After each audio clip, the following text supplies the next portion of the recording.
here's some, I think I want to summarize some of the benefits, products, that some of this work we've done in England, but work in New Zealand, work in Australia, 2 or 3 of the different states of Australia, they're not all like Queensland, certainly work in Canada, particularly in the state of Ontario, 1 or 2 of the states in the USA, all telling this same sort of story, which gives me more confidence in it. And what we get is validity improved, more occasions, more context, greater range of types of activity. One of the important features is to be specific about validity, because if you look at the technical literature, there are many varieties of validity. But the one that sums it all and really matters is, what can any other outsider infer from that result? If the chap is good at English, what can you, as a teacher of that same class next year, or a teacher in secondary when it's a result produced by primary teachers, and so on, what can you usefully infer about that when it says they've got a high grade in English, or in any subject? Because unless those inferences can reasonably be made and are ones you'd want to be able to make, the thing isn't valid. So one of the ways of looking at it is, for teachers, is what do you want the same teachers of these pupils next year to know about them?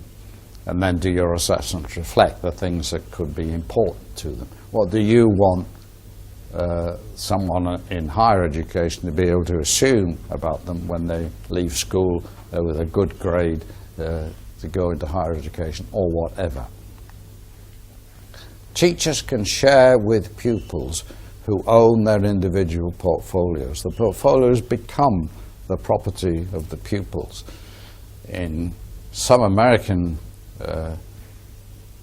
developments, the pupil is asked to write a commentary at the beginning of the portfolio of how they evaluate the strengths and weaknesses and why these pieces of work are there.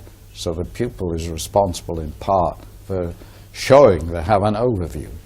In Queensland, they allow teachers with pupils in halfway through the year to think about the weak parts of their portfolio and provide opportunities for them to repeat the bits that are weak to improve the quality.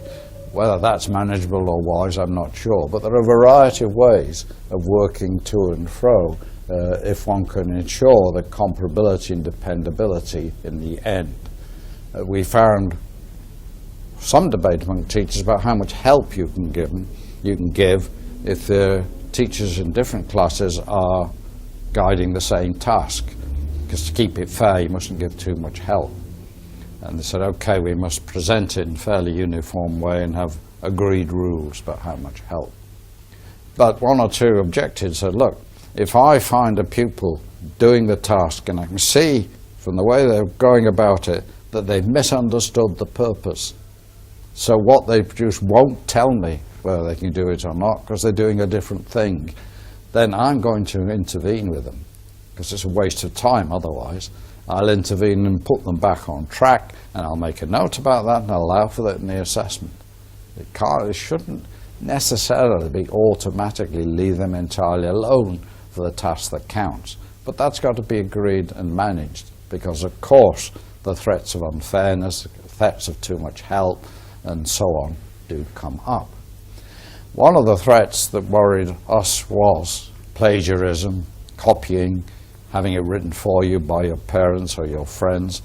Those were the teachers we worked with, and I can only say that, said that's not a big deal.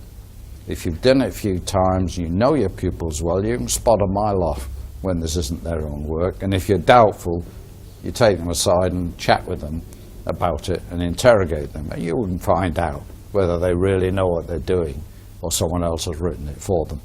So they actually said, and that was a pleasant surprise, it isn't a big deal.